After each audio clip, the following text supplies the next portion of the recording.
of each council member's knowledge, only public business matters lawfully exempted from the open meeting requirements of the Virginia Freedom of Information Act and identified in the motion convening the closed session were heard, discussed, or considered in the closed session. Is there a second? Second. All in favor, please say yes. Yes. Yes. All opposed, please say no. Thank you so much. We will now have a moment of silence.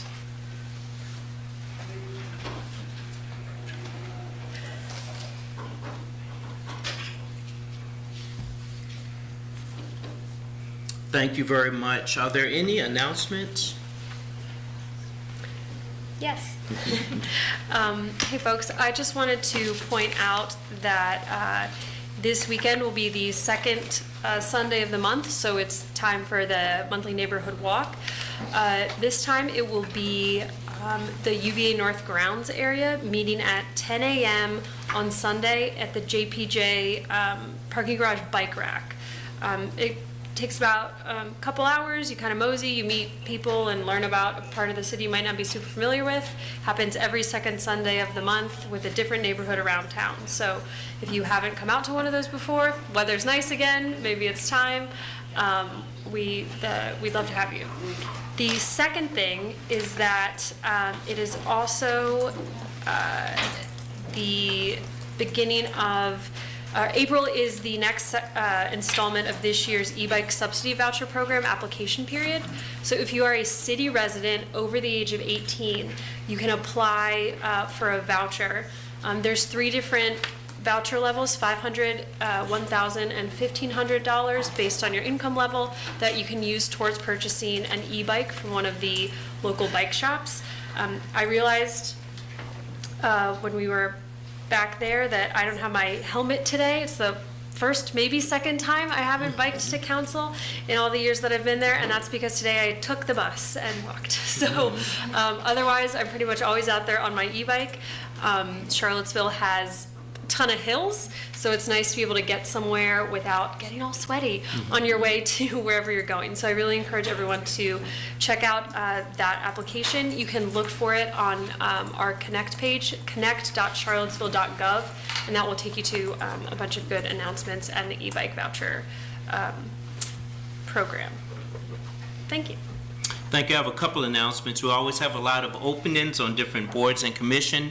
This meeting, I just want to highlight we have an opening on the board for Piedmont Virginia Community College. If you're a city resident, I encourage you to look at this opening or others and contact the clerk if it's something that you're interested in. It's a meaningful way to give back to the community.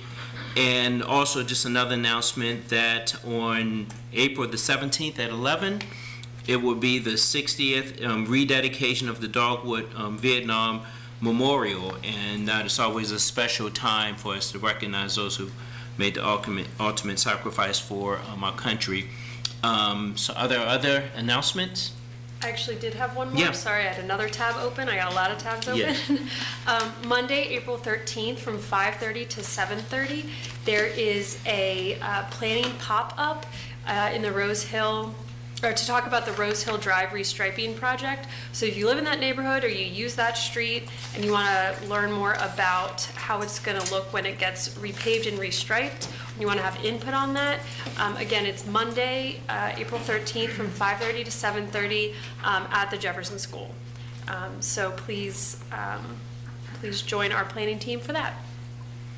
Yeah, it's a street many people use, and you know it's really wide, and it's only 2 lanes, so it'll be a good opportunity for you to have some input on that as well. So we now have proclamations and recognitions. We have several to do this evening, and the first one would be Ms. Fletcher.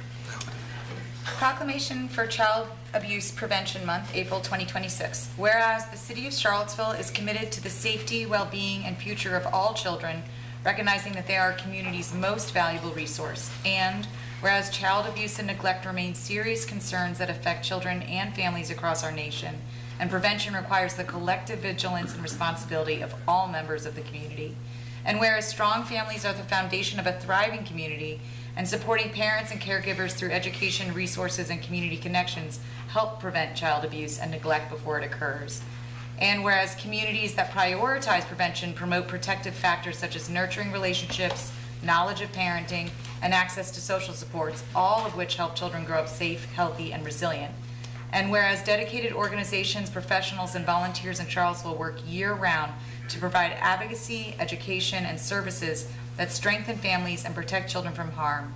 And whereas raising awareness during Child Abuse Prevention Month provides an opportunity to reaffirm our shared commitment to ensuring that all children are valued, supported, and given the opportunity to reach their full potential.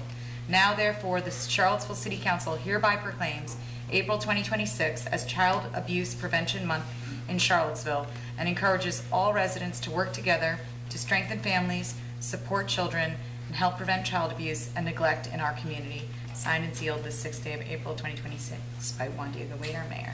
Thank you. Good evening. Thank you so much. I'm Sherry McKinney, and I have the privilege of being the CEO at Foothills Children's Advocacy Center. And on behalf of the children of Charlottesville, the staff and board at Foothills, and all of our community partners, I just want to thank you for this proclamation. And if anyone is interested in learning more about Foothills and the role we play in the child abuse response, you're welcome to join us at our open house on the 21st from 4 to 6 p.m.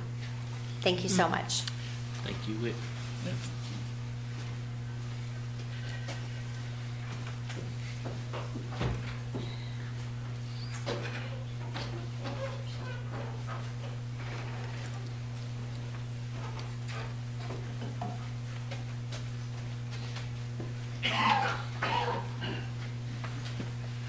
Lloyd? Isn't there another one first? Which one are you doing? No. Dark sky. Okay, sorry. We would also like to recognize the 30th anniversary of the VIA Centers for Neurodevelopment. Whereas VIA Centers for Neurodevelopment offers a comprehensive continuum of compassionate, evidence-based care, serving more than 150 children and adults in Charlottesville through specialized schools, adult programs, supported employment, and early intervention services designed to support individuals and their families at every stage of life. And whereas at the heart of VIA's mission is the foundational philosophy that every human being possesses inherent dignity and value and holds the fundamental right to lead a purposeful and meaningful life regardless of ability. And whereas VIA provides community-wide social groups that welcome individuals with neurodevelopmental challenges into safe and supportive environments, offering essential connection and support for both participants and their caregivers. And whereas VIA empowers individuals to build essential life skills and fosters deep community involvement, ensuring that those they serve are not only supported but fully integrated into the fabric of society. And whereas through collaborative partnerships with local nonprofits, businesses, and school districts, VIA's transformative impact extends beyond its centers, actively contributing to a more inclusive, aware, and accepting community for all people with disabilities. And whereas this 30th anniversary milestone provides an opportunity to celebrate VIA's legacy of compassion, innovation, and community building, and to recognize its continued commitment to creating a more inclusive future for all. Now, therefore, the Charlottesville City Council hereby recognizes and commends VIA Centers for Neurodevelopment on the occasion of its 30th anniversary for outstanding service and dedication to enhancing the lives of individuals with neurodevelopmental challenges and their families, and for strengthening the Charlottesville community through inclusion, compassion, and opportunity. Thank you. Would you like to say something? Thank you. Natalie, I think they want to get a good picture.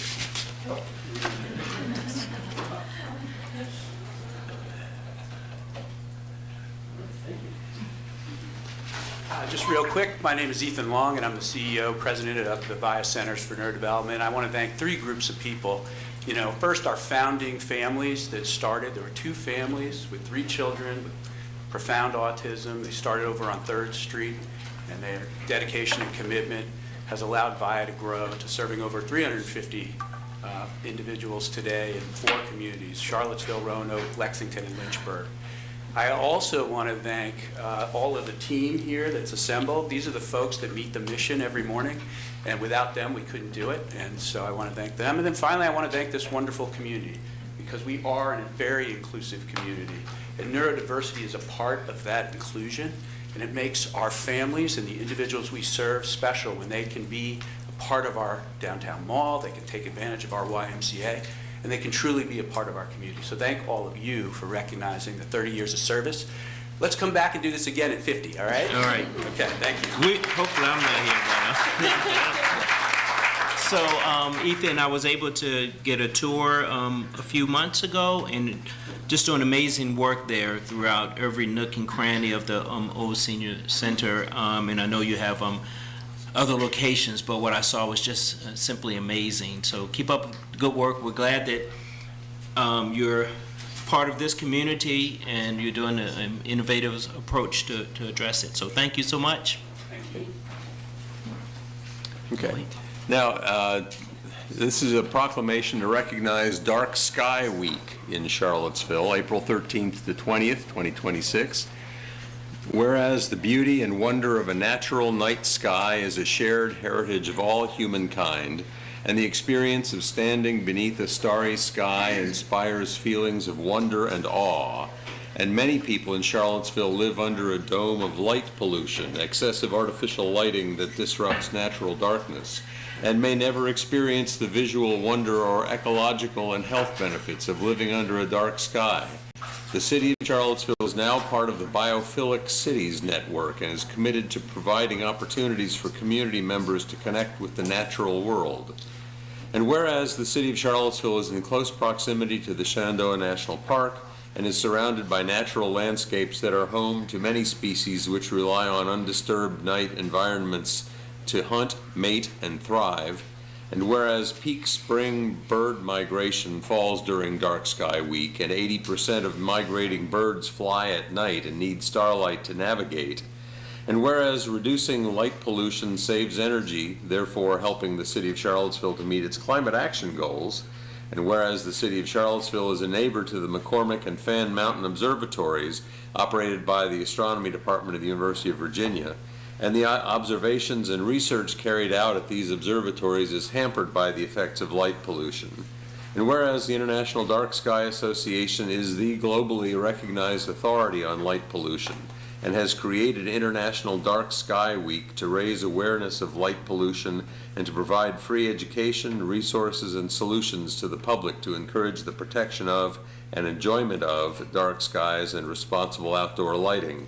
Now, therefore, the Charlottesville City Council hereby declares April 13th to 20th, 2026 as Dark Sky Week in Charlottesville, Virginia, and we ask each resident to join us not only in observing and pondering upon the importance of this week, but also in raising awareness and support to protect our precious dark sky resources.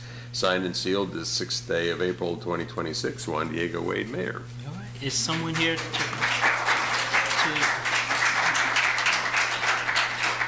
Well, we'll figure out somebody to send it to. yeah, no, I think. Oh, we have someone's it? gonna- Okay, that's all. okay. I didn't realize.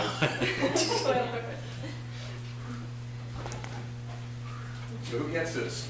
We'll take it right here. Yeah, thank you very much. Thank you. Thank you. Great. All right.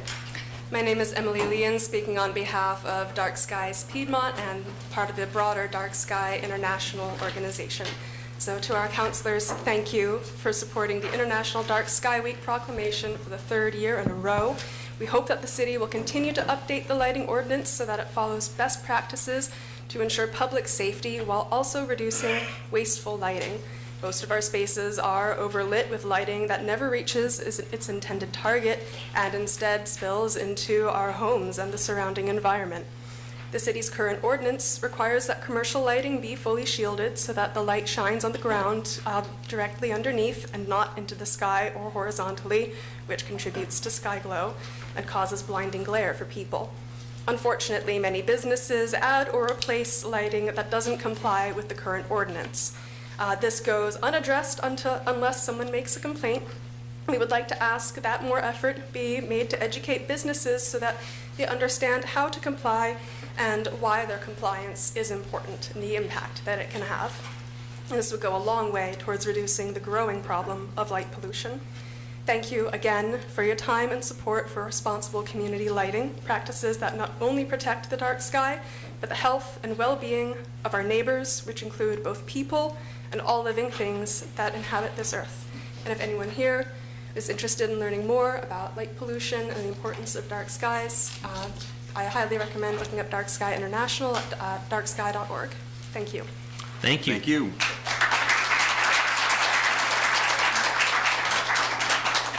Our last proclamation for today is for Reverend Dr. Lehman Bates.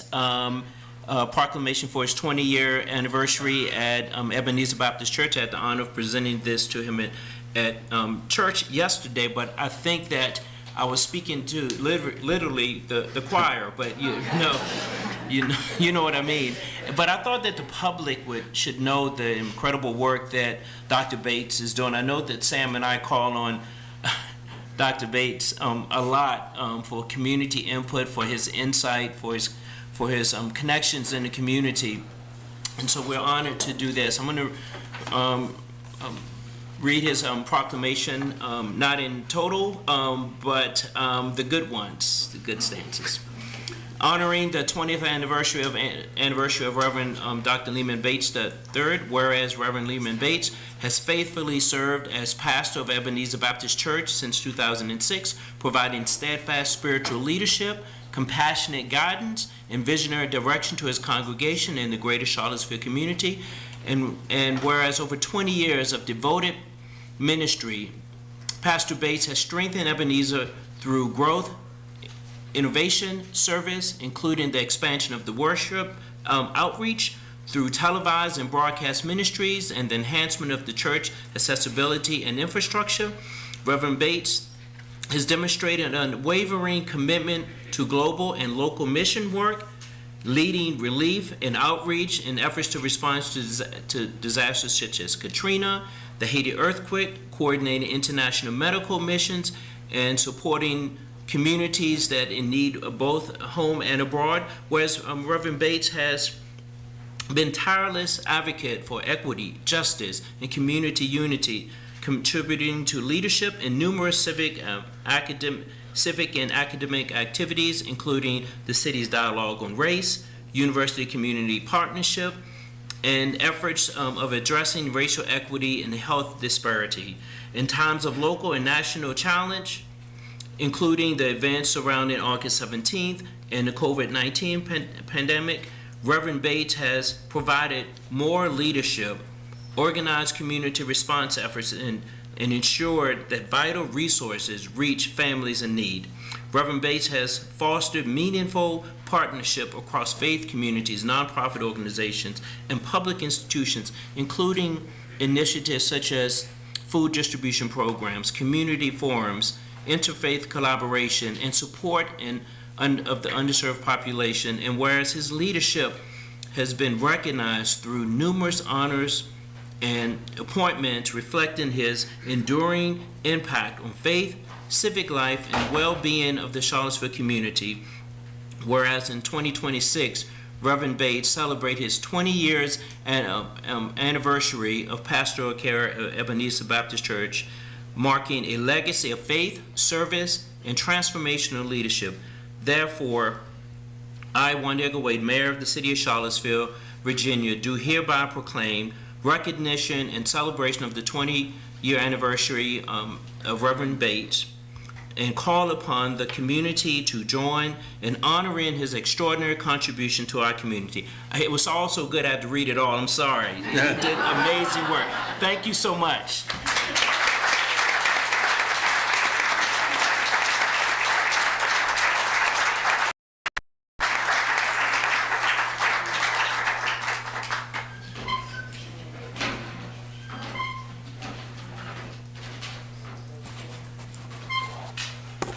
Well, I guess since everyone else spoke, I guess I have to speak as well. I really had not anticipated to do this, but Mayor Wade, members of the council, I do want to say thank you for this honor. I want to recognize the presence of my wife and members of Ebenezer Baptist Church, and just recognizing that the best is yet to come. Thank you again. Thank you. Thank you.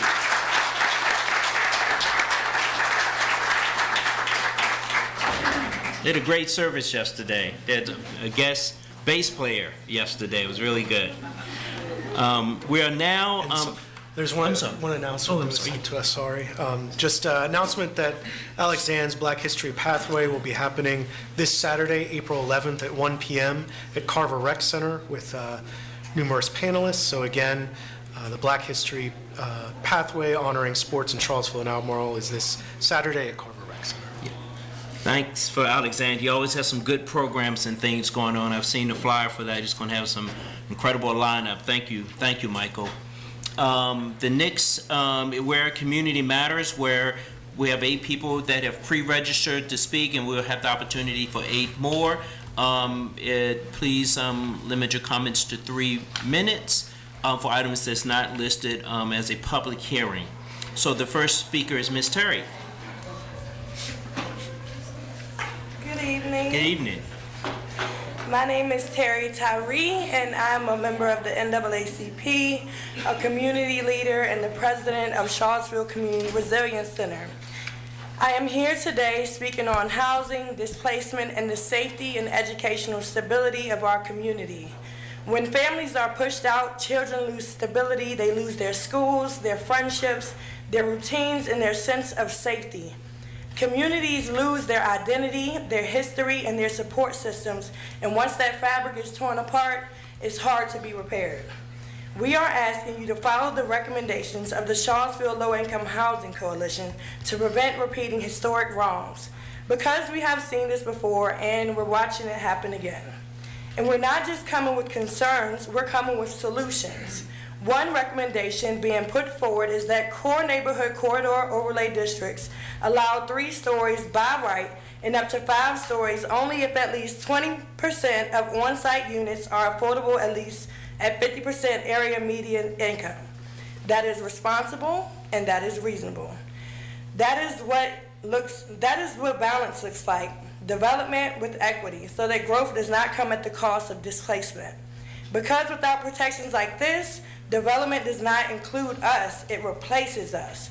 And for months now, community members, organizations, advocates, and residents like myself have shown up. We've stood in these rooms, we've rallied, we've cried, we've written letters, we've shared our lived experience and our fears, and still we are asking, why are our voices not enough to slow this down and bring this back to a formal process that truly includes community input? We are asking for thoughtful, equitable development, limit student housing to appropriate areas like JPA and Stadium Road, require developers to contribute fairly to affordable housing and provide deeply affordable units within their developments, expand relief programs so families are not pushed out or into homelessness, because right now what we're seeing, again, is imbalance and is not equity, it's inequality. The other day I was door dashing, moving through different parts of the same city, and I saw something that sat very heavy on my heart. I saw the contrast. In some areas near UVA properties, there's pools, security cameras and elevators, well-maintained buildings. People feel safe enough to leave their belongings outside with no fear. And then I return to our communities, where families are fighting just to get basic beautification, and we are in fear. That contrast is not physical, it's systemic. We are asking you to be brave. We are asking you to do what's right. Thank you. Thank you. The next speaker is Chico Lorenzo. Chico Lorenzo. Hey, hello. Yeah. So I'm gonna read it so I don't forget any points. First, what you read, this is the same, but from the art approaching, but we are about the same. This is a response for the proposal of allocation of $100,000 to hire a consultant to develop a public art commission. I'm here today to help the city not to make the very common mistake of putting the art development in the hands of bureaucrats. There's enough knowledge among us local artists about what is needed for this city to show what it can create, what to keep, what to add, for Charlottesville to tell its own stories with its own unique character. Many of these initiatives about public art are based on statistics, resulting in the promotion of Main Street or even corporative works, and prioritizing marketing over art, marketing over housing and community. Others just spend their budget in endless conceptual conversations with no artistic repercussion. I'm presenting myself as a candidate to lead this project with a vast experience working with this community and many local institutions. And here's a plan. The Commission will facilitate a regular open meeting, open to everybody, to discuss and vote which public art works to keep when technically doable and which to add. I myself can take care of the restoration in most cases or coordinate other workers. And ideally, the city will also facilitate an artist salon, inviting all artists to meet regularly for collaboration, conversation, and mutual inspiration to promote that unique artistic character that is born only when sharing in the community. This is about art, but it's about every aspect of this community. If we promote the connection, the collaboration, the conversation, then we have a city that has a special, unique character, our character. If we let things in the hands of bureaucrats, developers, then we're gonna be a city like any other in the world that doesn't have any special character. So it's our decision, and there's 37 minutes for you. Thank you. Alicia?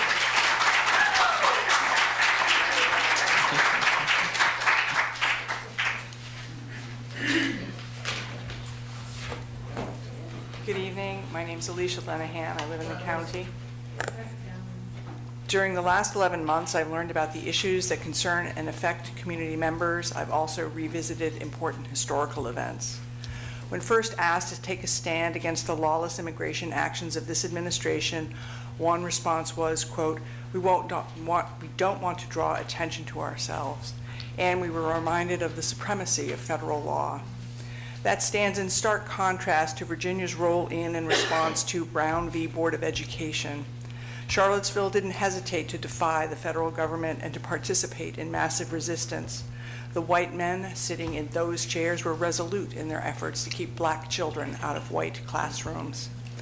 Virginia and this body were equally defiant in response to the ratification of the 24th Amendment to the Constitution in 1964, prohibiting poll taxes in federal elections. Until 1966 and the Harper v. Virginia Board of Elections case, Charlottesville continued to exclude poor white and black voters in state and local elections. That Supreme Court decision came too late for the residents of Vinegar Hill, who were unable to participate in the 1960 election poll that resulted in the demolition of their community and their subsequent move into the West Haven Housing Project. In 2017, City Council elevated the First Amendment rights of white supremacists over public safety with tragic results. Too often, this body has been vocal, visible, and resolute in its efforts to deny people the rights conferred by the court and the federal government, or tepid in their efforts to protect those rights. Today, we're living with an administration that barely operates under the color of law. ICE actions have terrorized thousands of people across the country in their homes, on the street, at work, in hospitals, in courthouses, and at schools. Today, threats to our right to vote and the safety of elections are real concerns. Sending ICE on April 21st to a state that just elected a woman to be the Democratic governor of Virginia and the person selected to respond to the State of the Union would be unsurprising. This is also an election that may help thwart the gerrymandering efforts begun in Texas. This is from the Brookings Institute. The administration has begun repurposing personnel amid the current government shutdown. ICE agents have been deployed to major airports to handle passenger ID verification and other TSA-related duties. This precedent raises a chilling possibility: the potential redirection of these agents to monitor other sensitive civic spaces, such as polling locations. You can't rewrite Charlottesville history. You can shape the future with proactive, courageous, and moral leadership, so a council 60 years from now won't have to apologize for your actions today. Thank you. Christy Baker. Christy Baker. Christy Baker. Hello. So one of the main principles in design and art is repetition. So I am here with my brother Chicho, which was sort of unplanned and unexpected, but I'm so thrilled to be able to acknowledge that council is really valuing public art. And that is something that is near and dear to me. I've been in this community, well, I was born in Charlottesville, but I've lived here now and raised my family here for over 20 years. And as you might tell by my hands, I've been painting today. I've been working on a mural. James has stepped out, but I've been talking with James as well, talking with Jen, other folks. I used to be a consultant for the Charlottesville Mural Project from its inception. I actually went to Pratt Institute with one of the founders of that project, which is now defunct, unfortunately.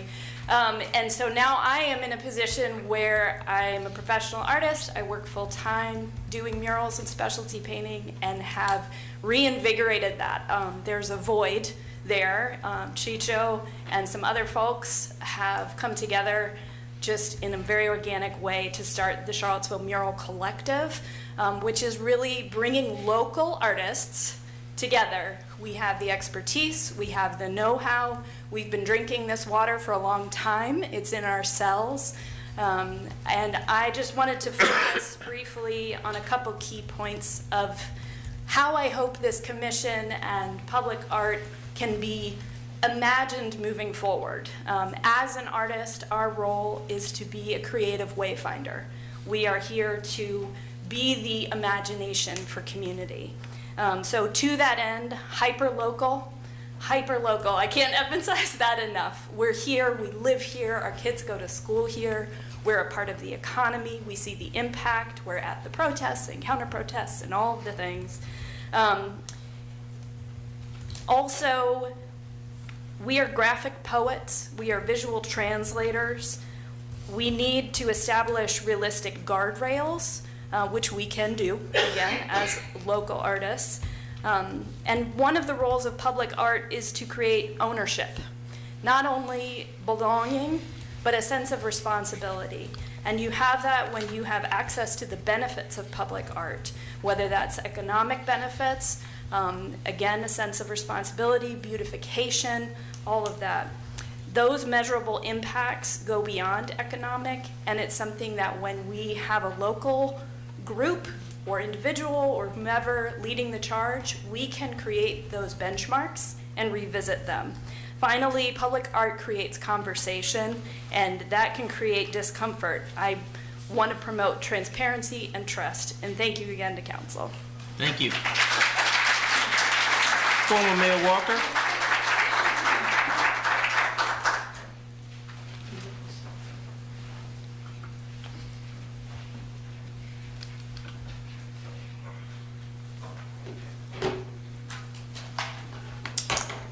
Good evening. Good evening. My first comment that just went somewhere after I left notes at home. Let's get to it. Recently, President Mahama of Ghana presented at the UN about 2 years worth of work for them to vote on enslavement of African people as the greatest crime in history. 123 countries voted in favor of the resolution. The US, Israel, and Argentina voted no, and there were 53 abstentions, mostly UK countries who benefited directly from the unpaid labor, intellectual and physical capital of Black people. Here were some of the comments. There were human beings who were trafficked and then enslaved by people who were believed that they could own those human beings as chattel and their personal property. He then goes on to say truth begins with language and the power that words hold to shape consciousness and shift perspective and to propel. This resolution, he said, allows us as a global community to collectively bear witness to the plight of 18 million men, women, and children whose homes, communities, names, families, hopes, and dreams, future, and lives were stolen from them over the course of 4 centuries. What I'm asking for council is to continue the work of Dr. Holly Edwards on the dialogue on race. The commission that was started under Kristen Sekas, Wes Bellamy, Mike Signer, when they did the Blue Ribbon Commission. The University of Virginia established under President Teresa Sullivan, the Commission on the Age of the University and the Age of Slavery and in Segregation. I haven't followed if they went on to the third. There's a lot of work to be done in this community towards reparatory justice. Everyone that you're hearing from now about housing, when you're hearing about jobs and the injustices of this community, is because instead of having truth and reconciliation, we have denied that those injustices happen, or you all have, I never have. And we prevented the truth from coming forth and for us to make those reparations. One of the things I learned as mayor from then city attorney was that after the Civil War, widowers, because their husbands were killed in the war, were paid by taxpayers' dollars. And so we already in Charlottesville have a history of payment and reparations just in the wrong direction. That property were human beings. That property were Black people in this community. So I'm asking you all to form a commission to look at what does true reparations look like. You're always talking about punching above your weight class. Punch above it and lead this world in this chaotic state in a direction of accepting this truth and paying it forward. Thank you. Emily Smith.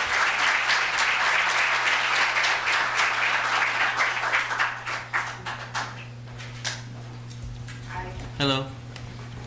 My name's Emily Smith. I'm a housing attorney with the Legal Aid Justice Center. My statement's going to sound kind of like Ms. Tyree's, but not as good. You might remember I made a statement a couple of weeks ago in support of the Charlottesville Low Income Housing Coalition and Public Housing Association of Residents' recommendation to revisit the zoning of areas adjacent to our core neighborhoods. I'm back again today to address some potential concerns the city may have around taking this necessary action. So we are asking the council to update the core neighborhood corridor overlay to provide sufficient rigor to adequately prevent displacement, allowing 7 stories with a special exception permit that conveys little community benefit and 5 stories by right falls far short of what is needed. A CN overlay corridor should limit the height to 3 stories with up to 5 with truly significant, deeply affordable housing commitments of 20% of the units. The intent of the core neighborhood corridor overlay, as stated in the code, is to support these neighborhoods and implement the comprehensive plan goals of encouraging construction and continued existence of moderately priced housing, creating and preserving affordable housing, respecting the cultural heritage of the adjacent neighborhoods, supporting public health, encouraging economic development activities that provide desirable employment, and the overall promotion of a convenient and harmonious community. This intent was clearly not met with the current application of the overlay to only 2 small areas of the city. A very large luxury student housing complexes popping up next to core neighborhoods do not serve affordable housing needs or respect the cultural heritage of the adjacent neighborhoods. The core neighborhood corridor overlay was not applied broadly enough to meet its stated goal, and this oversight should be corrected. When zoning changes are enacted to support the public good, the law is very protective to the locality. The Virginia Supreme Court held in Board of Supervisors of Fairfax County versus Snell Construction Corp., the legislative branch of a local government and the exercise of its police power has wide discretion in the enactment and amendment of zoning ordinances. The action is presumed to be valid so long as it is not unreasonable and arbitrary. The burden of proof is on him who assails it to prove that it is clearly unreasonable, arbitrary, or capricious, and that it bears no reasonable or substantial relation to the public health, morals, or general welfare. The Virginia Supreme Court in Riverview Farm Associates versus Board of Supervisors of Charles City County also said illegal spot zoning occurs when the purpose of the zoning ordinance or rezoning amendment is likely to serve the public interests of one or more landowners rather than further a locality's welfare. Here, the challenges would be made in areas adjoining core neighborhoods for the public good to protect those neighborhoods from being physically overshadowed and gentrification in line with the intent of the code.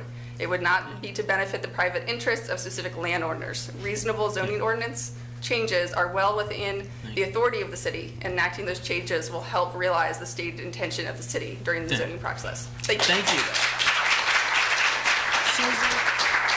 Susan?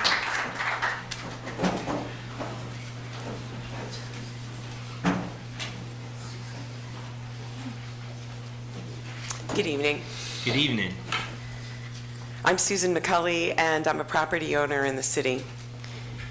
We've been coming to you for nearly a year to ask for clarity around what the city will and will not do to protect residents from aggressive ICE tactics. We appreciate your resolution regarding immigration enforcement from earlier this year and the other efforts you've made to clarify the city's position. There are remaining questions, however. Charlottesville City School parents and teachers raise another aspect of this question, the use of student resource officers, or SROs, in public schools. In January, VTF's Radio IQ revealed a troubling connection between SROs and ICE. Their January 15th piece reports on Ryan Dezzaro, an attorney who works with children and those who've survived human trafficking and domestic violence. Quote, one of his clients, a school-age boy from Central Virginia who has protected status, committed an infraction at school, and Duranzo said his SRO called ICE, and within a matter of hours, they came to his foster home, put him in handcuffs, and transported him across state lines where he couldn't be reached, end quote. As we discussed with Chief Coaches in a recent meeting, the rogue and lawless behavior of any agency or any officer erodes trust in all agencies and all officers. This is particularly true for anyone who's Black, brown, or speaks with an accent. It's well documented that SROs result in a high rate of disciplinary actions and an increase in the school to prison pipeline. What's more, SROs have a disproportionately negative impact on students of color, contributing to persistent racial disparities in school discipline and criminalization of students. Section 3 of your resolution states, quote, tactics that deny persons access to basic human needs and rights guaranteed by the Constitution, such as operations aimed at schools, medical facilities, courthouses, and houses of worship, run counter to the American spirit and should not be tolerated. Such practices do not merely undermine community trust, they place residents, bystanders, and officers themselves in immediate danger and are incompatible with principles of transparent, accountable policing, end quote. We applaud these sentiments and find it difficult to reconcile your words with the presence of SROs in the city schools. Parents and educators are understandably asking the school board to rethink and re-vote on SROs, given that the current climate of amplified racism is endangering the very people your resolution claims to defend. Thank you. Gillette Rosenblythe? Hope I pronounced your last name correctly. So. You did pronounce my name correctly. Thank you. It's always very impressive when that happens. I feel like it's a good start. Hi, my name is Gillette Rosenblythe, and I'm a historian of housing with additional expertise in Charlottesville and UVA history. I've lived in Charlottesville since 2012. I'm a member of the Board of Commissioners for the CRHA, and I am going to be adding on to what Ms. Tyree and Ms. Smith has said, and you're going to get declining levels of goodness throughout this, but that's okay. I'm here because I think we are in a moment of opportunity. We can do the right thing and live up to the values that we have tried to espouse as a city, or we can do the wrong thing and reinforce centuries of marginalization and harm. City Council has done a lot to try to work with and respect the concerns of low-income residents of our city, and I think that that's really commendable. You have literally put your money where your mouth is, and I applaud and appreciate that. And now we have the opportunity to either double down or back away from that. Charlottesville has and can continue to serve as an example to other cities of ensuring that low-income neighbors have a seat at the table when it comes to policy and budgetary decisions that impact their lives. Today, and for the past several months, residents are telling us that allowing the construction of the LV Collective and Mark Luxury Student Apartments on Main Street and in Fifeville would harm them.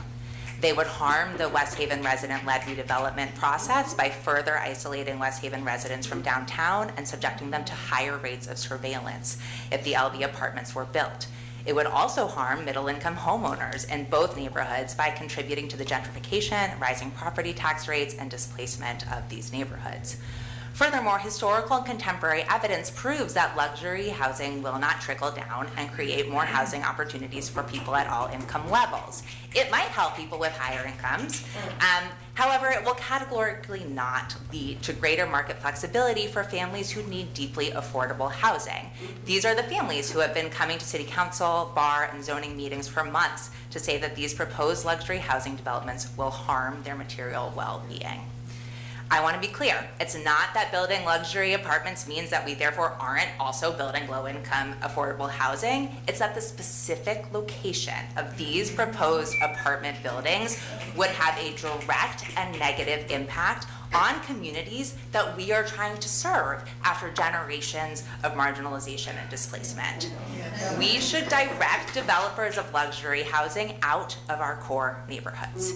Your efforts at rezoning were a step in the right direction, but we have seen that these developments are revealing unintended consequences of the zoning changes. We can stop them now and sit back down to continue doing the work that you all started by amending the zoning. And specifically, we can do so by saying that the core neighborhood corridor overlay districts should allow 3 stories by right and only up to 5 stories, with 20% of the units that are affordable at 50% of AMI. Now is the time to either double down on including and listening to historically marginalized communities or abandon them. I hope we choose the former. Thank you. Thank you.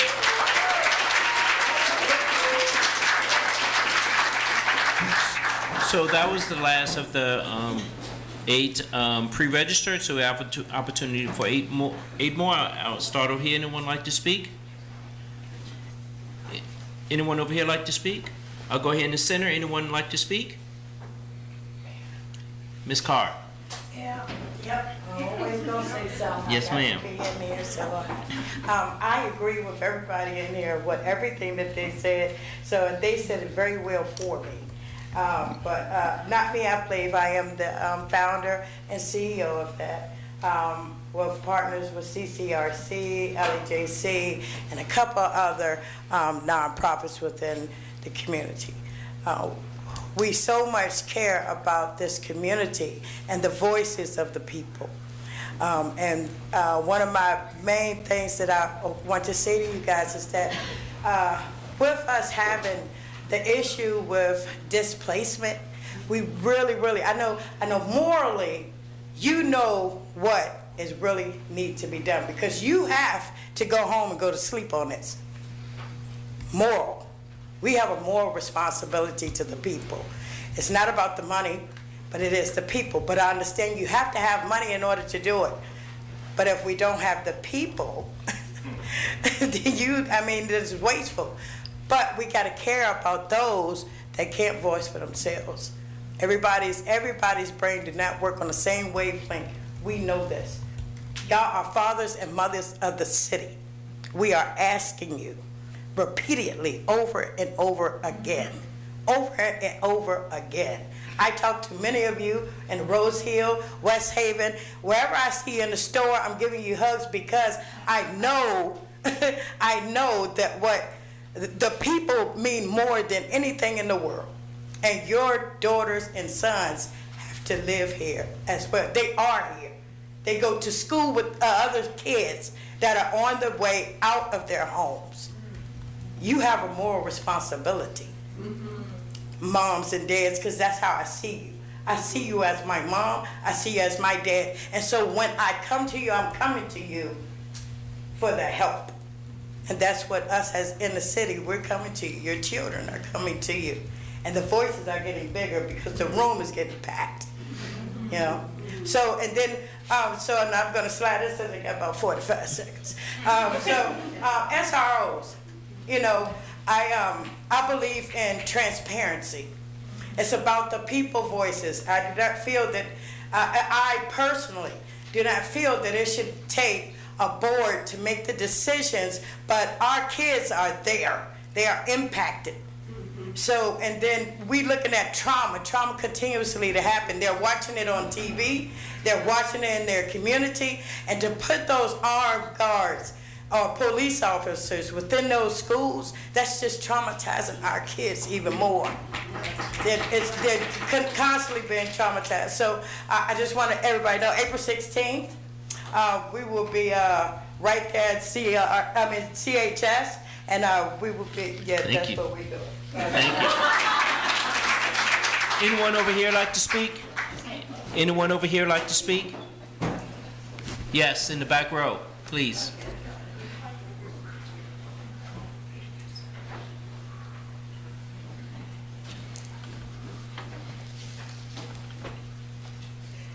Hello, I am a UVA student, a third year, and I just want to reiterate that us students, we do not want to be complicit in luxury housing that is going to displace the community.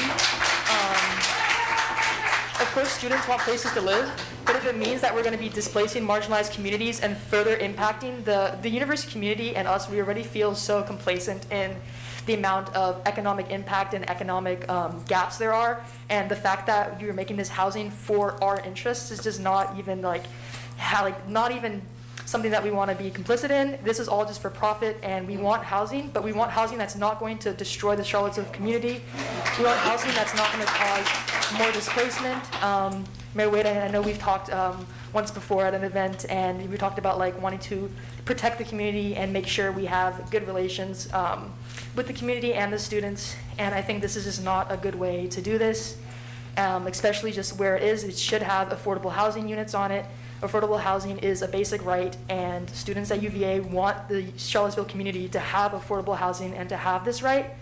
In addition, talking about SROs, again, having input and transparency in these. I can say from someone who, I was in high school kind of recently, I'm a third year now, but and when I saw armed officers in schools, it would terrify me. It would, I didn't feel safer at all. I just felt more at risk. I felt scared, and I don't want other children and people to have to go through that as well. And I think the fact that you haven't given anyone the opportunity to really speak on it before making that decision will really hurt more kids coming into the future. And I just wanted you guys to know that students are with the community on this, and we are against the luxury housing, and we are against the SRRs in the schools as well. Thank you. Thank you.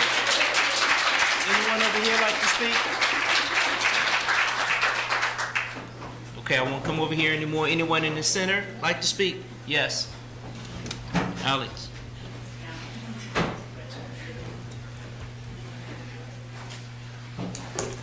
Alex Joyner, pastor of Charlottesville First United Methodist and co-chair of Impact Charlottesville, a coalition of 29 faith communities here in the Charlottesville-Albemarle area. When I got on the bus this morning, I was glad to see signs of new life, and it wasn't outside the bus, it was inside the bus. New drivers, new bus wraps, new surveys for rider feedback have all come along in the last few months. And the bus was even on time for a change. And I'm hoping that you're on time tonight so I can catch the bus back before it ends its service. As I look at what's before you in the budget tonight, I see two things that would be short-sighted in a city encouraging greater housing density. First, if we didn't ensure that our transportation network is resilient enough to allow for growth and alternatives to cars. And second, if we didn't ensure that our transportation system works for people with physical challenges from age or disability.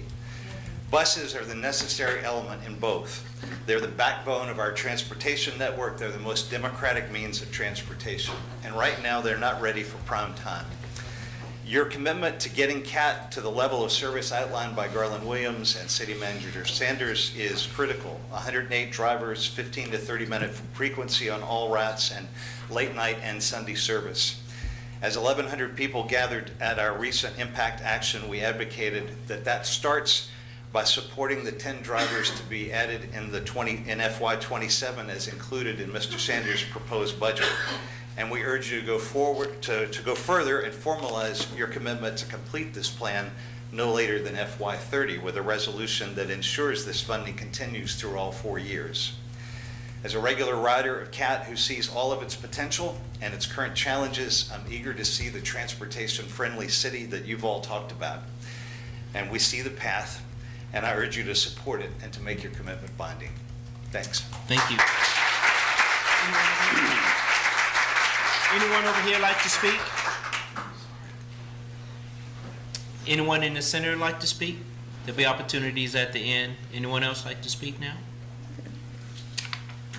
Yes.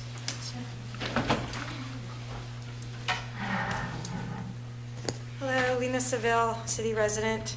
I just wanted to finish what this other nice lady was saying, to tell people that, was it the 16th? The 16th, yeah. April 16th, the school board is having a work session about police in the city schools, and it will be at 5 o'clock, but there also will be a rally at 4 o'clock beforehand at Charlottesville High School. So I wanted to make sure everybody had the information about that. And also, we do not need police in the schools, and we do need low-income housing. Thank you. Thank you. If there's no other comments, I will close. Oh, I'm sorry.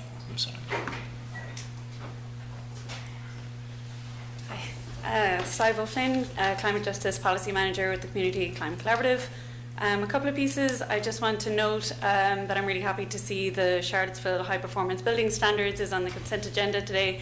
The city's Office of Sustainability has worked really hard to get a 160-page document that has really rigorous high-performance building standards that will help the city in reducing its municipal emissions and also serve as a very excellent blueprint for other developers, private developers, other municipalities locally or in the region to likewise decarbonize, and is just a very good document. So excited to see that. Excited to see some of the changes as well that came after some recommendations that we made from the first reading a few weeks ago. And also excited to see how that will unfold over the next year, and grateful to the city and its staff for pushing this forward. I would like to add that C3 is a signatory of the Charlottesville Low Income Housing Coalition letters. Density is a crucial part of climate change mitigation, but so is justice. In part, Charlottesville's problems with achieving great density are coming from the white supremacist planning decisions not that long ago that ripped black communities apart, destroyed strongholds of economic power and wealth building. Those decisions created comfortable suburbanization for the city's whites and prioritized the car at the cost of black neighborhoods. The communities that are still dealing with these repercussions of those decisions are speaking out very clearly about how they have assessed the city can stop perpetuating that compounding harm. So I advise you to listen to them. I know that C3 is continuing to listen to them and to support their asks, and we are a part of that ask. So thank you.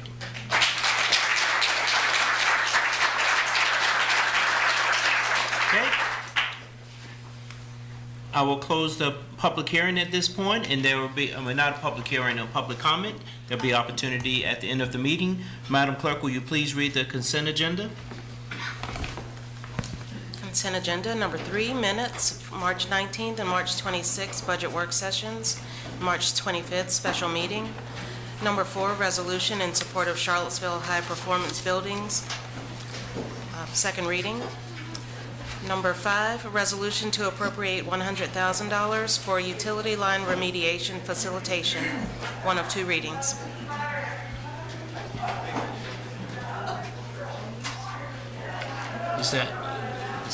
Is there a motion to approve the consent agenda? So moved. Second. All in favor, please say yes. Yes. Yes. All opposed, please say no.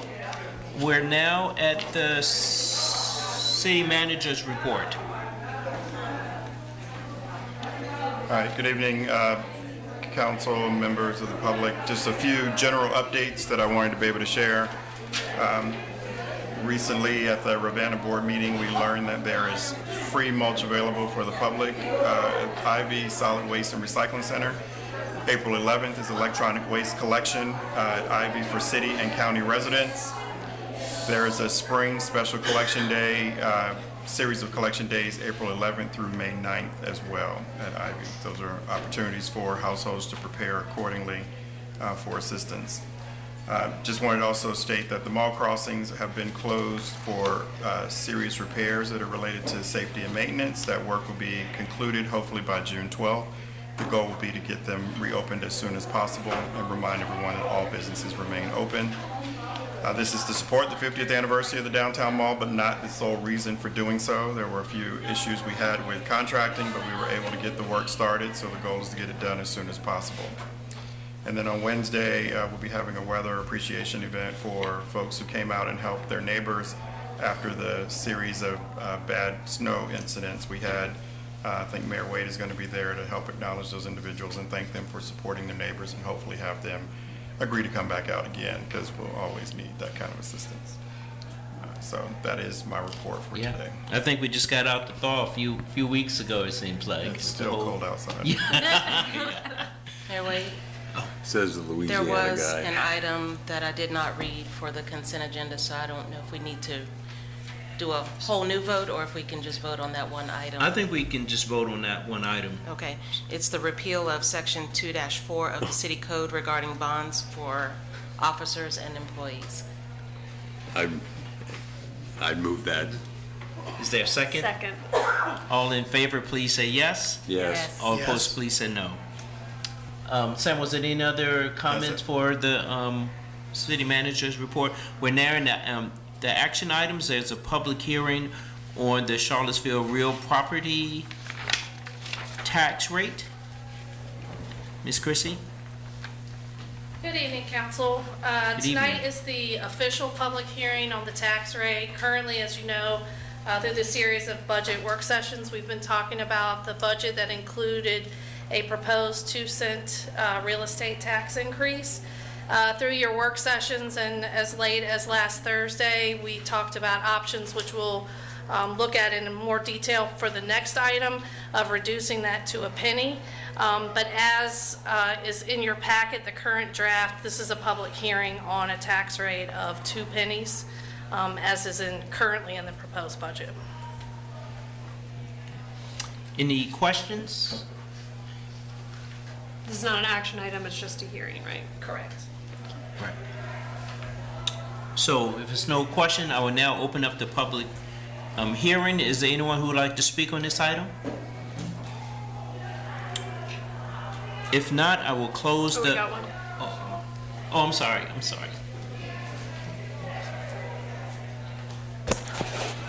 I'm Richard Spursum, Neighborhood Properties. I stood before this body in the late 1980s and addressed Bitsy Waters when she was mayor and the rest of the city council. And I talked about the importance of investment for the future of the city of Charlottesville. And I'm here tonight to talk about the same thing 35 some years later. Since almost 20 years, the city has ridden an incredible wave of prosperity and property appreciation. Over this 20-year period, the rate of assessment increases has been several times the rate of inflation. During this time, I think that the city population has only increased slightly. But over this 20 years, you've seen numerous office buildings having been built by billionaires, the Gleason, Dairy Central, the Code Building, the Apex Energy Building, 323. You've seen hotels built across the city. You've seen big student housing projects on West Main, the pavilions on Millmont Street, Grand Mark on 15th Street. I'm afraid to say that I'm not sure the future looks so bright. I don't know who else is going to be building office buildings anytime soon. I don't know who's going to build hotels that are going to compete with the brand-new hotels that UVA has built on Ivy Road and out at Darden. And with the new zoning code 2 years ago, there have been no projects, significant projects approved under that new zoning code. So the big student projects that are being built right now may be the last ones. So many communities have a history of reducing the tax rates when assessments go up. For instance, in Waynesboro, in 2022 to 2023, they reduced their tax rate from 90 cents to 77 cents, 13 cents, because of increased assessments. But that does not happen in the city of Charlottesville.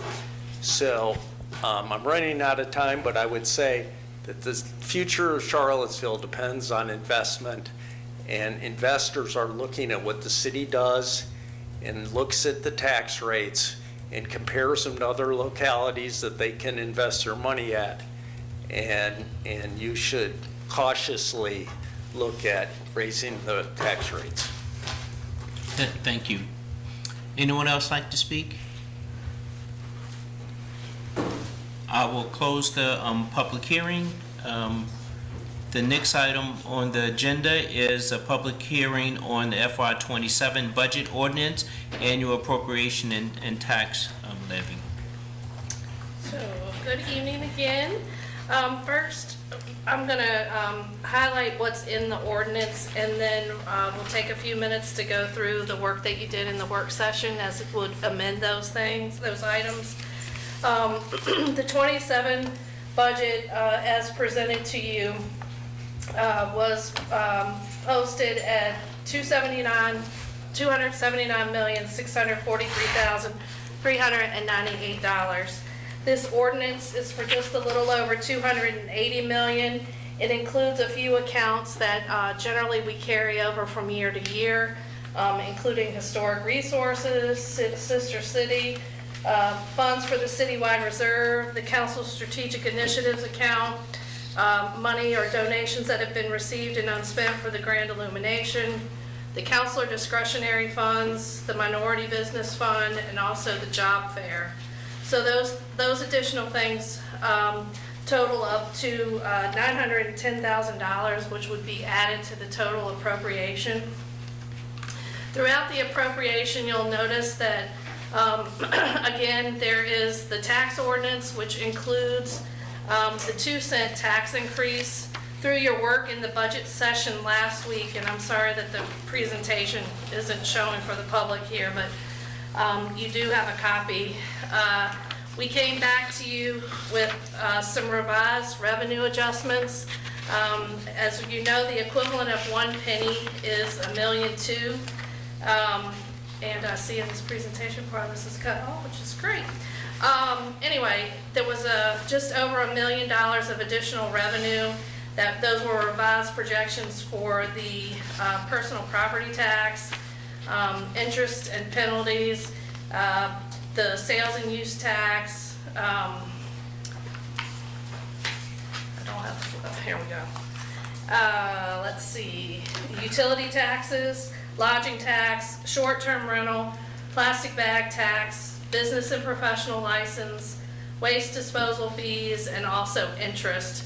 Those revenue, revised revenue projections, some up, some down, account for $1,005,000. So that got you down to the equivalent being off by just under $230,000 to be able to reduce the tax rate by a penny. Part of your work last week was to take that from the citywide reserve, so thus got us down to a tax increase of 1 penny for the proposed budget. So as it relates to the tax ordinance, the real estate tax rate would go from the current rate of 98 cents per hundred to, 96 cents to 97 cents a hundred. That's 98 now. Then go to 99, I apologize. So, any questions on that piece?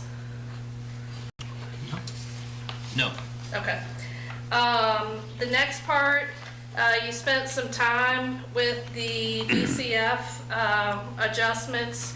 As you know, we added $130,000 to the council strategic initiatives account, giving you a proposed balance of $500,000 for 27. Through your discussions, you proposed $164,490 of VCF adjustments to multiple agencies. In addition, through another presentation that was in a prior council meeting, there's plans to allocate $50,000 for the Public Art Commission. So if you were to take those adjustments, that would bring your revised budget down for the council strategic initiatives to $385,510.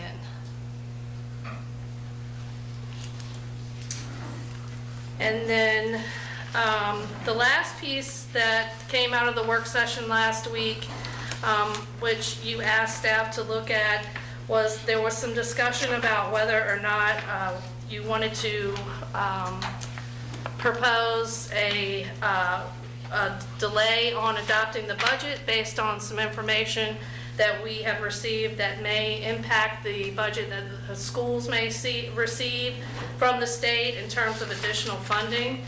And so you asked for some options on that. If you were to look in the packet, I think it's on the bottom of the last paragraph on the bottom of page 6. One of the options to do that would be to set up a contingency account, and we are proposing that you would approve the school budget as the school board proposed, minus $2 million, which would be put in a contingency and held, and then if the state returns additional monies to the schools, the proposal, as you discussed last week, would be to split that 50-50 with them. And so the language, and I'm sorry this got cut off on these copies, but the language that's here is suggested wording for what that would look like in the ordinance if you wish to move forward with that amendment. Any questions on that piece? I thought I remembered from the discussions about the VCF adjustments, so on. I was under the impression last week that if we start at $500,000 and we subtract $164,490, that we're subtracting another $50,000, not adding back in $50,000. You are correct. So the amount that we'll actually be dealing with is $285,518. Did I get that formula wrong? I'm sorry. This is what happens when I do stuff at the last minute. Yeah, yes, I will revise that for you. Okay. And just so folks will understand what's happening here, we are giving to the Council Strategic Initiatives Fund $130,000 and then taking away $214,000. So the net effect is that the Council Strategic Initiatives Fund is going to be further reduced by another $80,000 or $100,000. $285,510, you're exactly Yeah. right. My apologies. Yeah. Other questions or comments? Thanks, Lloyd. On the ordinance, are you looking for feedback tonight, or? Yes, because this will be what will go in the packet for your adoption on Thursday. Before we chat about it, since we're not able to put it on the screen, do you mind if I read it for people so they know what we're talking about? Sure. This is the school portion. City Council, this is the proposed language to account for any funding that the schools receive from the state. City Council further ordains that an appropriation in the sum of $127,377,481 for FY27 for school operations is made, which monies are to be expended in accordance with law for purposes authorized and approved by the Charlottesville City School Board. The city's local contribution to school operations is here and above appropriated by transfer from the general fund. City Council further establishes a school operations contingency in the amount of $2 million, which represents funds associated with potential variances between estimated and actual state funding to the Charlottesville City School Division. Such contingency funds shall remain under the control of the city and shall not be transferred to the school division except by subsequent appropriation by City Council. In determining any subsequent appropriation from such contingency, City Council intends to retain up to 50% of any state funding received by the school division in excess of the amount assumed in the FY27 school board budget. Thank you. And, Michael, did you have some questions or language or something that you wanted to add to?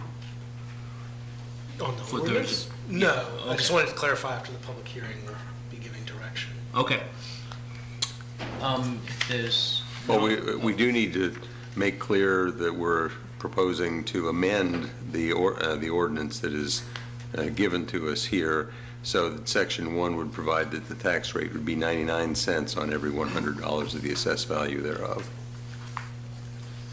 Do I need to make a motion to make that amendment at this time, or am I premature? I'm not sure. I just want. It's a touch premature.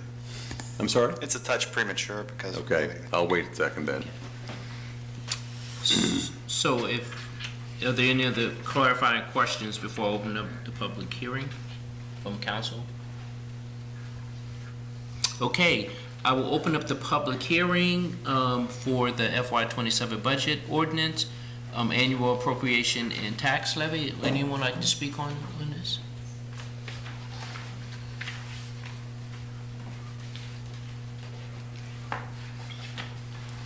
I have a question first, if I may ask it before you start my time. There was points in the presentation where I was confused whether you were talking about the Vibrant Community Fund or the Council Strategic Initiatives. Are they two different things now? Yes. Still, okay. So, But they're intertwined because any extra money we're intending to award under the VCF rubric is coming out of the Council Strategic Initiatives Fund. okay. Understood. Okay, just a couple questions from what I just heard, and I've been honest that I haven't been following this budget season closely. First, I'll start with the, real estate personal property tax over the past few years. As the counselor who spearheaded CHAP being expanded and very honest about that I wouldn't still have my home if it wasn't for CHAP. I know that hasn't been, most people haven't been a fan that I've been willing to be honest versus embarrassed about that, but it is true. And the increases over the past few years, even with CHAP, are still unaffordable. When we expanded CHAP, it was to not do what had been done in the past and look at that annually and put robust increase to the CHAP and elderly and disabled programs. You needed to look at not just an increase to the amount, but I think speaking to what was said a little bit earlier, there are homeowners in this city who may have been middle income who are being priced out of this city too, and that you all are not taking a look at that. So a lot of low income families are being pushed out, and middle income families are struggling. There are a lot of wealthy people in Charlottesville, we know that can afford the increase, but because you all are not expanding it at the rate that you need to be, it is not working as it was intended to work, I think, when it was created in 2006. The schools, and now I need to take this off because I can't breathe. The schools, for years, the partnership with the schools, $127 million, I think that's what I heard here, and I've said it at the school board work sessions that I've attended. The relationship that the schools can do whatever they want and you all just fund whatever they ask for, that needs to be looked into, and you all need to study that. On the backs of Black students, the schools have asked for millions of dollars for decades. That money is rolled in to that $127 million that they only increase every year. The test scores of Black children consistently show it's not working. So they come to you, ask for money because they are going to fix the problem. The money is then rolled into the budget. Council never asks, what are you doing with the money? What happened to the money? And what are the results you're producing as a result of the money, the millions of dollars we've given you in the past? I urge you all to form a committee to look at that relationship. If the money you are allocating is actually benefiting the students, and if not, ask more questions and let the community know if you decide to say no to giving them the money, why. I have more to say, but I'll wait till then. Thank you. Would anyone else like to speak on this?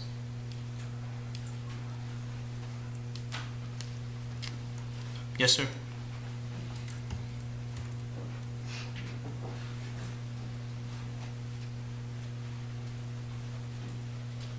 Good evening. Good evening, sir. My name's Richard Fenley. We're relatively new to Charlottesville, and I have a few questions pertaining to the budget, if I may, and I appreciate the opportunity. First, as far as expenses are concerned, within the budget, there's an increase of 15% for providing health care insurance to employees. Is the carrier of that insurance, or is that ever bid out? Do you ever solicit bids from carriers of health insurance periodically? Yes, I believe so, but we just continue with you because we don't respond. Okay. I noticed there's a 17% increase in the funding for public transportation. And yet, when I see the buses pass here, too, and everywhere, there's not many people riding the buses. Before you increase so dramatically, do you do an audit or an evaluation of the ridership on the buses? Thirdly, on the subject of revenue. The revenue, of course, is from taxes. County gives the city some money, and then you have revenue from licensures and permits. Has the council ever looked into something that's called PILOT, which is an acronym for Payment in Lieu of Taxes? So when did you move here? And where from? Within the United States, several universities and colleges recognize that they use the resources of the city in which they exist in. Public safety, emergency services, construction, and maintenance of roads. In recognition of that, they willingly donate a certain amount of money to the city. Has the city ever requested such from the University of Virginia? I would point out that Durham gets money from Duke. Yeah. No answer? I think that's one we can answer. It's prohibited by state law. We The can't University compel of Virginia is not permitted to make pilot payments to local governments. That's not true. They can't use it using money from the state government, which is less than 10% of their budget. But we cannot legally require them to do We so. cannot compel them, and yes, we have asked. Pardon me? We cannot compel them to do that, but yes, we have tried. You have tried unsuccessfully. Correct. Okay, so you have any other comments, sir? No, I don't. But just a Thank- point of clarification. Councilman Snook said it's prohibited by law. To be clear, they're correct. There is a state law that says that pilot taxes, payment in lieu of taxes, cannot be exacted from an arm of the Commonwealth of Virginia. It has to be voluntary. It has to be voluntary. I understand that. And they have not been willing. Thank you. Thank you. Thank you. Other comments? I'm sorry, would anyone else like to speak on this? If not, I will close the public hearing. And so Sam, what's the next step with this? This is Thursday? Yeah, Okay. Thursday is the vote for Yeah. budget adoption. Okay, I just want any other thing on this? The next item is an ordinance adopting a budget and annual appropriation of funding for the city of Charlottesville, Virginia for the fiscal year ending June 2027. This is the first of 2 readings. Is it? Okay. I just sort of read it all Is it- together. yeah. So Okay, I just wanted to be sure. I talked about all the changes together. Okay, so, but this is a separate public hearing, do we want to, or I just? No, it was all. You've It was already all- done okay, I 2 just separate wanted to be- public hearings. Yeah, yeah, okay. Okay, Number 10, yeah, 9 was removed. right. So the next item on the agenda is ordinance authorizing, So I think we need feedback if you want these amendments in. so did you have any comments? I'll start down here. Yeah, I would just say I'm open and in agreement with what was recommended in the packet in terms of the ordinance change. Yep, so if we can get that clarification from all the council, as we go down, Natalie, do you have any changes to the suggested language? No changes to the suggested language. Question, when we see it on Thursday, is it going to say 99 or 98? It'll say Or, sorry, I'm confused. 99 or everybody. 100. So when we see it on Thursday, will we have to propose an amendment then, or is that something that will be adjusted in advance? It'll be amended, and they'll vote on the amended. Yes, they'll vote on the amendment. Okay, thank you. I support the languages. Lloyd? I'm fine with it. Okay. As well. Any other comments or questions? And just to clarify, and the reason for that is because you advertised. So tonight's Yes. hearing was based on what you The advertised. advertisement. You've given us direction on a change. We will affect that change before your adoption on Thursday, just so that the public appreciates what has happened. There isn't any real confusion. It's just action has been taken up to Yes. this point, or direction has been given up to this Yeah, point. thanks. We had started the budget process with the 2 cent. And throughout the budget process, primarily through the month of March, we only recommended a 1 cent. And that's what we'll be voting on Thursday. Right. Thank you. If there's no other questions or comment, we will vote on this Thursday. It's at 6 p.m. 6:30 6:30 in council chamber. in council chambers. Right here. Right. Thank you. Okay, thank you. We'll now go to an ordinance authorizing a forgivable loan to Piedmont Housing Alliance for 501 Cherry Avenue. Matt? No. Good evening, councilors and Mayor Wade. I'm Good evening. Madeline Metzler, the Acting Housing Program Manager with Neighborhood Development Services, and I'm presenting, as you mentioned, an ordinance that will authorize a loan to the Piedmont Housing Alliance, or PHA, to support the 501 Cherry Avenue redevelopment project, which includes the production of new affordable housing. This project represents a unique partnership between the Fifeville Neighborhood Association, Woodard Properties, and PHA, and together they aim to transform the site into a development that meets community needs by adding affordable units, improving food access, and creating space for nonprofit services. The development will include 71 affordable rental homes, along with commercial space for the Music Resource Center and a community grocery store. And this directly supports the city's affordable housing plan by creating additional deeply affordable units and aligns with Fifeville's small area plan, which identified food access as a key priority for the community. The project has already secured 9% low-income housing tax credits, and the final site plan approval was issued last March in 2025. Construction is expected to begin later this year with completion in 2027 and full occupancy by 2028. A major part of this agreement is the long-term affordability structure. All 71 units will remain affordable for 99 years. And of those 71 units, at least 4 will serve households at or below 30% of the area median income, or AMI. 10 units will serve households at or below 40% AMI for at least 5 years, while the city will be providing a rental subsidy to support that lower income level. and 11 units will serve households at or below 50% AMI, and then the remaining 46 units will serve households at or below 60% AMI. The ordinance also outlines the city's financial support. The city has allocated $3.85 million in total from the Capital Improvement Program funding. These funds may be used for site work, construction of the affordable units, and up to 10% may support soft costs such as planning and design.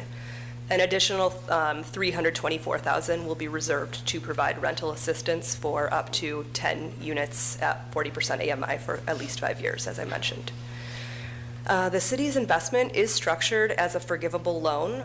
There's a 42-year term and a 3% interest rate, but as long as the project is completed and operated in accordance with all of the requirements, the loan and all accrued interest will be forgiven. To ensure those requirements are met, the agreement also includes mandatory annual reporting by PHA. Beginning with initial occupancy, PHA will report out on unit occupancy, vacancy levels, and household demographics and income levels. And once recorded, the affordability covenants will remain in effect for the full 99 years. This item does not require any new funding. The project was added to the city's capital improvement plan in FY25 with a total of $3.85 million allocated over 3 years, beginning in 2026 with $1 million, followed by $2.15 million in FY27 and $700,000 in FY28. In summary, the project will deliver long-term affordability housing, support nonprofit and community-serving commercial space, and advance multiple adopted city plans. So staff recommends that City Council adopt the attached ordinance detailing the terms and conditions associated with the city's financial contribution to support the development of the project. Thank you for your time, and I'm here to answer any questions you might have. Any questions? Jen, I'll start with you. Sure, thank you for this. A tiny thing, the ordinance says $3,850,000, but the loan agreement says $3,800,000. Oh, jeez. Okay. It's highlighted though in the ordinance. Okay, So I thought you might have, I yeah. got the last, I didn't. the last reference to that, but Just, I appreciate you. Yes. Okay, so good, so track that. And then, so after the 5-year commitment on the 40%, the 10 units, does council have to decide to continue that funding, or what happens to the units if we didn't commit it? If you didn't continue funding the subsidy, they would be 60% AMI with those other, whatever, 46 units. And yeah, we have not gotten to the details, and that we'll do a subsequent agreement to nail down some of the details of this. It's a new, kind of a new program for the city, and so we're working with PHA and their attorneys to try to figure that out, but we will likely come back to you once we have that agreement in place. And yes, likely in 5 years' time, I can't imagine anybody would be saying, we don't want to continue supporting this, so probably you could expect somebody to come back in 5 years, or I guess 7 years, given when occupation starts. Excellent, thank you. Lloyd? I don't have any questions. I will note that it's over 150 pages in our materials on this, and I confess I have not read it with quite the fine eye that Jen had, but it's all a project we very much favor. Natalie? Just a small question. The $3,850,000, that does not include the vouchers. It does. So It does. $324,000 of that is set aside for those vouchers for 5 years. Got it, okay. Thank you. That's my only question. Great. Michael? And so to clarify, are the project-based vouchers also on that temporary, funding? Will those project-based vouchers have to come to the city to continue funding after that period of years? Yeah, it's funded by the city. So if they were to continue, unless they found a different funding source, presumably they would come back to the city just for that. But I think they were kind of trying something. This, again, it's not something that we've done before, so it was a new approach to try to get some deeper affordability built into the project, and I think it's a little bit of a see how it works before we would, maybe do that for other projects, or if they would want to continue it. Yeah, because obviously, it can work, but that obviously introduces a risk that for those tenants, kind of the rug just gets pulled out from under them. Sure, yes. If the city either won't or can't continue that. That's correct. I think I think PHA might be able to speak a little bit more to how they plan to address that. But I'm sure that they would be working with the residents to try to make sure there's as little displacement as possible, as that's generally one of their main goals in all of their redevelopment projects. Can I ask a quick follow-up to that?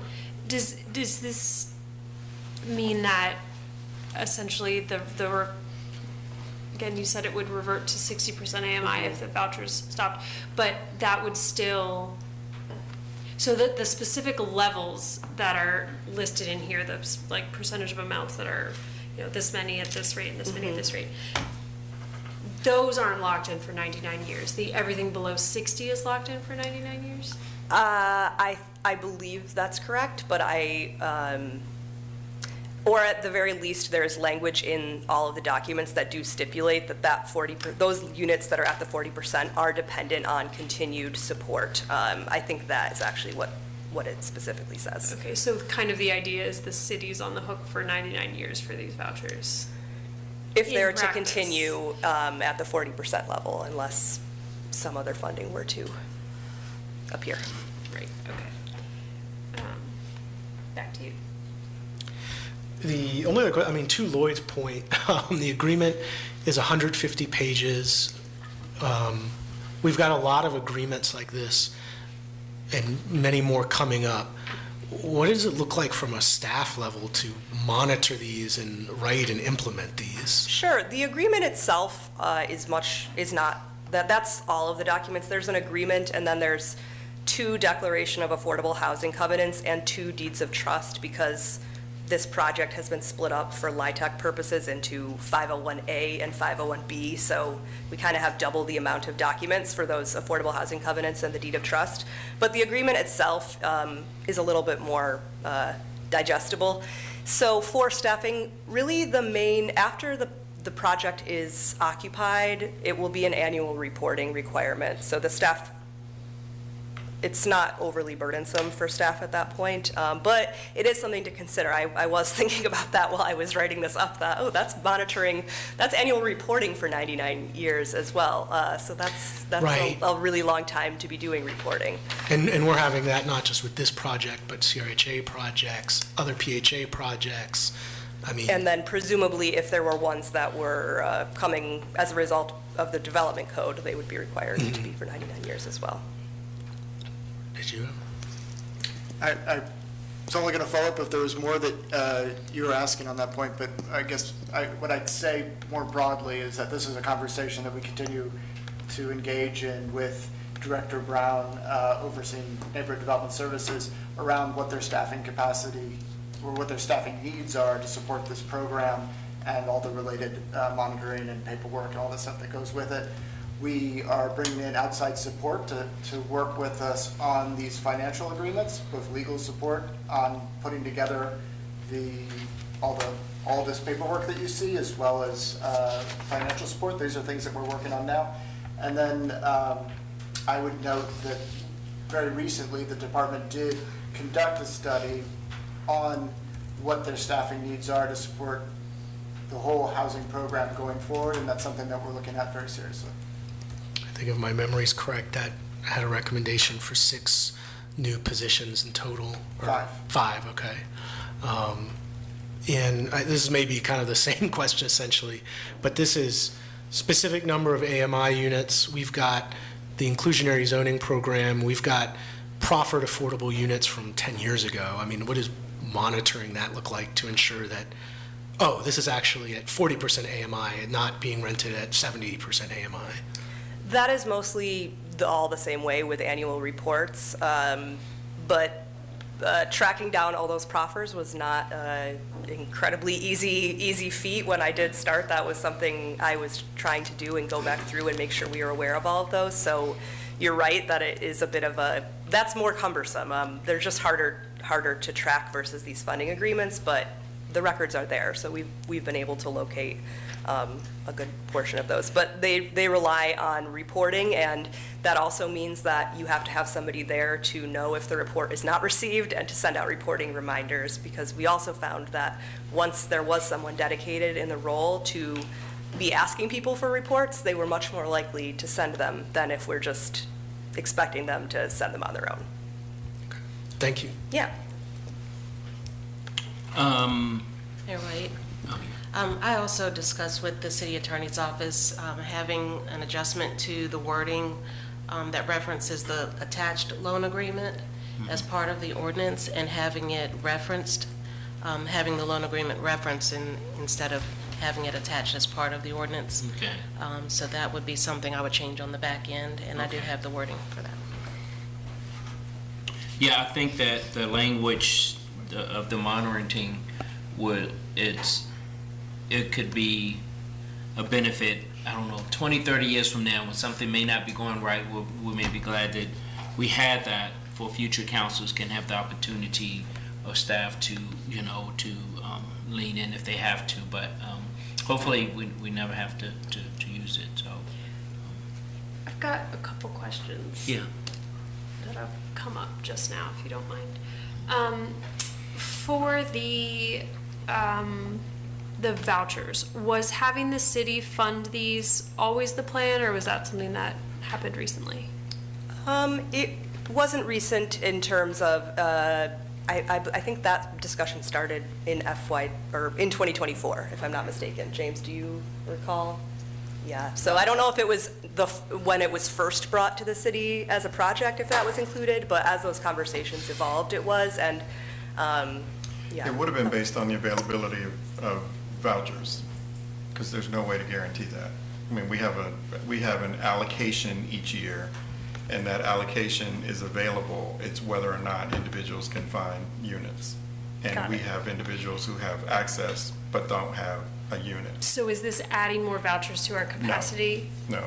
This would be based on the current allocation. I mean, that's part of the conversation and part of the work that we have to do is to look at any changes we make to the program, and then that question would be on council to, Yeah. yes, and me, on funding additional dollars. in That came across sounding like I was against adding vouchers, but I'm more I just, didn't take it as that. I'm more just trying to understand what is the costs of this, and both long-term, short-term and long-term, and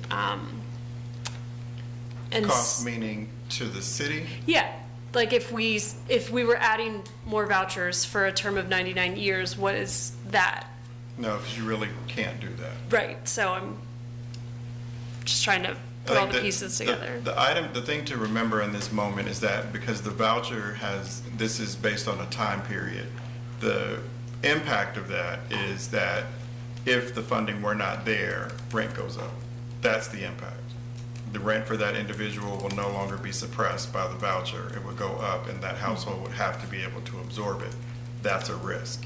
That is part of what we're working on, trying to continue to work on, based on what Ms. Walker has brought to our attention as well in what is happening at Kindlewood. So this is, and I guess we would be associating the idea that by making it available in these units, it's hard to undo that, but if it were to be undone, then an individual household would be at risk. Yeah. And unless their incomes have changed, then they would be exposed.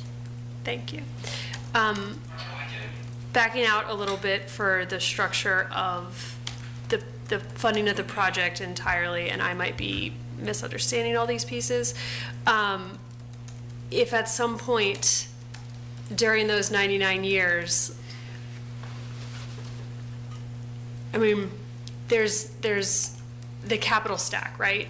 And some of those are forgivable, some of those do need to be repaid. Sure. At some point during those 99 years, the project is paid off, and then they're collecting rents. Do those go to fund additional PHA projects? Do those go towards naturally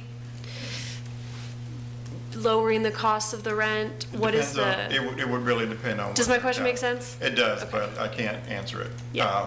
It would depend on the capital stack. It depends on all the various sources of funding that they use, because each one comes with a set of conditions that could trump the next one, that could require something to be done for a longer period of time. X number of years, yeah. There's no way to know that for certain. When a deal has been met in that it has no debt, which is not often, because they tend to create debt Refinance. and let the rent pay that over time and then pull profit out, you wouldn't really be able to determine when that is going to happen. Right. It's hard to know that this early. Yeah, it was less when about like what does And what. happen when that happens. Yeah, but ultimately, when it comes down to the property has been paid for and that's profit. Yeah. I mean, money is also being reinvested. Of course, hopefully. To maintain it, well, Yeah. hopefully, because it needs to, because it's going to deteriorate over time and use. Of course. Okay, thank you. There are no other questions. Is there a motion to approve? I make a motion to adopt the attached ordinance detailing the terms and conditions associated with the city's financial contribution to support the development of the project with the typo correction noted and the Keena's proper attachment noted. This is to the first ordinance for the forgivable loan. Yes. Is there a second? I'll second it. Further discussion? All in favor, please say yes. Yes. Yes. All opposed, please say no. Okay, thank you. Thank you. The next item on the agenda is a resolution authorizing performance agreement amendment supporting 501 Cherry Avenue project. Good evening, Council. Chris Engel, Director of Economic Development. This item also addresses the 501 Cherry project that you just heard about. 71 affordable units to be built, along with some commercial space on the ground floor. The performance agreement that you see before you tonight is an amendment. So about a year ago, March of '25, you all approved an agreement that supported this project. What has happened in the meantime is that the applicant, the PHA, has come back with a slightly different financing formula and some challenges to get the project off the ground, and has requested an additional funding through the performance agreement. So the original performance agreement was set at 50% of the taxes generated by the project. The request now is for 100% of the taxes generated by the project to be granted back through the performance agreement for a period of 30 years to help support the project. So just to recap, a year ago, you supported the 50%. And about a month or two ago, we brought a series of items that kind of talked about this in concept, at which time you approved. What you see before you tonight is an actual adjustment to the agreement. The agreement is substantively the same as the one you approved in 2025, but for the change of 50% to 100% of the increment created by the project. I think that's pretty much the highlights. Happy to answer any questions you have that were not answered previously by Madeline when she described the project. It is the very same project. Thank you. Any clarifications on this? I'll start with you, Jen. No questions. I've got nothing. Michael? No. Natalie? No questions, just a brief note that I've been following this project for several years now, and I'm looking forward to when we do the groundbreaking and when it finally gets ready for folks to move in. And I would like to acknowledge the hard work that the neighborhood, PHA, the city, all the various partners, the Woodards, all of the various partners that have contributed to all of these pieces coming together to get this project done. As Madeline said, it's a very unique opportunity, and that's very exciting. I would also like to note that part of what makes it unique is the expense and how, while we would love to see this level of investment citywide, we don't have the funding for that without allowing revenue to come from other places. So when we bring in revenue from one place, we're able to direct it to projects like this. And I just really am excited to see this happen and wanted to note that things cost money. Yeah. And this is a really good place to spend that money. But we also need to keep in mind how we raise it. And so Chris, I'd assume Sunshine and his staff just looking at the numbers and realizing they needed 100% of this to make this project successful. Yes, they came and presented a gap that was shared when we were with you in February, late January, February, and the gap was $1.7 million. About $1 million of that is going to be covered by this increase in the tax agreement and the performance agreement, and the other was a cash contribution of $700,000 that helps close that other piece. And that was handled through a CIP contingency contribution separately from this. So yes, they presented those challenges of getting the project off the ground. The gap was $1.7 million. This helps close that and hopefully moves them towards groundbreaking and ultimately realizing a new affordable housing structure in the city. Yeah, it's good for the public to get some in the background. So any other questions or comments on this? If not, can I get a motion? Move Okay. approval of the resolution. Second. Second, all in favor, please say yes. Yes. Yes. All opposed, please say no. Great. The next item on the agenda is, if there's no questions on the written report, is the community. Actually, I'm sorry, Mayor, if we could, one clarification, Ms. Hamill is back because there was one slide that was not gone over that we need to make sure we acknowledge as a part of your moving the ordinance forward. Okay. Good evening again. Apologies, I'm clearly not on my game tonight. There was one last slide for amendments. These are basically just administrative housekeeping items. Through some additional work, we had, part of the budget included some dollars that were budgeted in the city attorney's office for legal fees related to social services. We have since found that that can be covered through some state funding, so we are transferring that budget to the social services fund and offsetting, not all of it's covered, but certainly half of it is covered through the state funding. So we will be transferring that to the social services fund. And then in addition, there was a clerical error on the circuit court judge budget. And so we will be amending that, leaving $75,000 in the city attorney's office for outside legal fees, the transfer to social services, and then amending the circuit court judge budget, which makes no change in the total to the general fund. It's just a reallocation, but that would be an amendment that will show up in the resolution. Okay. So, Mr. Maddox, how best should we address this not being previously a part of moving item 8B forward? As long as it's voted on Thursday, this discussion has happened and council approves this change generally, this should be fine. There's no need for That's what I thought. minimum. That's why he does his job. Thank you. Just note that we hope to not have $75,000 in outside legal fees next year, but you know. Oh, good. Yeah. Okay. Thank you. Thank you. She's gonna get some sleep too. Yeah. Thank you. So, if there's no other questions or comments on this, I have one question on the You want Chrissy integrated here? pest management That's report. management. Okay. Oh, it's You're fine. Not budget, It's the all written good. report. Good evening.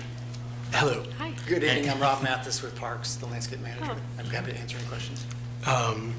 So I know this is a very small issue, but how does park staff currently go about when pesticides are applied, marking where it was applied? Correct. So the policy states that we set out small signs and that staff should know to put these small signs out around the areas that are sprayed. Again, I know this is a small issue, but I've gotten people reach out concern, sending pictures, that hasn't been happening in recent months. Do we know if that's the case, or is there a need to kind of reintegrate how we're implementing this plan with staff? Sure, if that hasn't happened, or if you've got, reports of that, I'd be happy to make sure and address that. If there's gaps in that service that we're not following that policy, we will definitely make sure that it's being done. Something that's happened in the earliest part of this spring is we've actually been applying so instead of putting more mulch down, we've been applying an all-natural dye to some of the mulched areas, and so that's a spray that's not actually a pesticide, so that might cause some confusion. We've done some very little spraying this part of the season, so that would be surprising that there'd been any reports of this early. Yeah. But I'm happy to address any gaps in that policy. I think that may be the issue, because I've had people send pictures of blue dye, and their perception was like the marker of where pesticide was applied. I would have to look into that specific example, but yes, if there's any issues with our staff, we'll make sure that they follow that policy. Okay, thank you, I appreciate it. Great, so we're now at the opportunity for second community matters. Would anyone like to speak? Former Mayor Walker?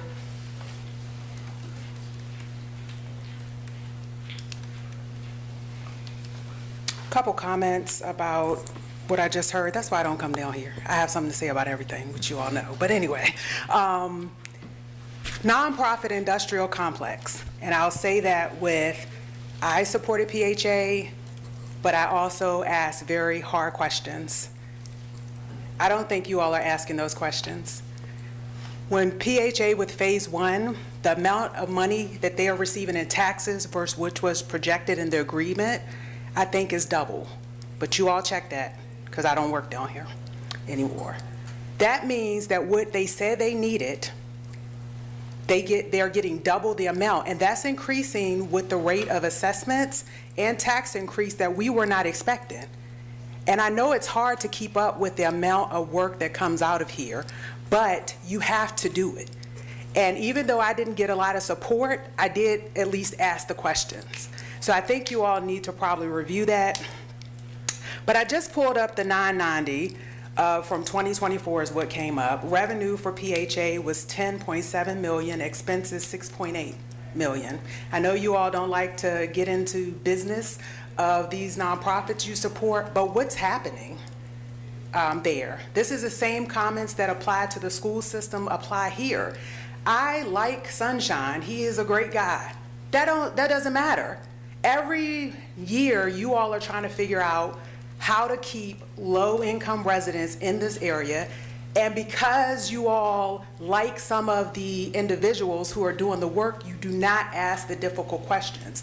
Your organization is substantially increasing its revenue annually. What are you doing with the money? How is their net income greater than the city's, but you all are figuring out how to support them and how to, and voting on ordinances to return taxes to them every year, no matter what the amount, what the assessment value or what the amount is. Habitat was at least at a deficit, but Dan earns more than some of the individuals sitting over there. That's why you need to dig a little deeper. That's not why I stayed. LV Collective, I haven't made a comment on it, but I want to read some of these comments. Amy Finn, the director of the company that recently purchased the flats for $107 million, made a statement that Charlottesville is the kind of market where a company wants to be located.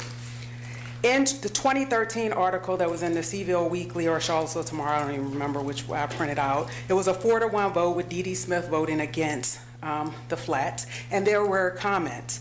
Kristen said that she felt the project would help the overall city affordable housing program. 2013 is 2026. Did that happen? It did not. Hooja said, I think it would be good for the city. Good for whom? Who is it benefiting?